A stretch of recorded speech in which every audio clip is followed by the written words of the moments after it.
Diqqat! Dollar ishqibozlari uchun afsuski noxush xabar. O'zbekistonda bugun dollar va rubl kursi keskin o'zgardi. Assalomu alaykum hurmatli tomoshabin. Tezkor yangiliklardan birinchilardan bo'lib xabardor bo'lishni istasangiz, videomiz ostida bir dona like va podpisatsiya tugmachasini bosib qo'yishni unutmang. O'zbekiston Respublikasi Markaziy banki xorijiy valyutalarning o'zbek so'miga nisbatan 16 fevral kuni amalda bo'ladigan qiymatini belgiladi. Unga ko'ra yevro kursi 96,68 so'mga pastladi, 14,495,30 so'm bo'ldi. Rossiya rubli esa 0,71 so'mga quladi, 158,38 so'mni tashkil etdi.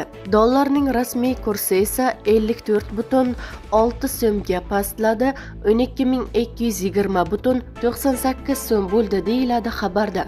Bizni kuzatishda davom eting.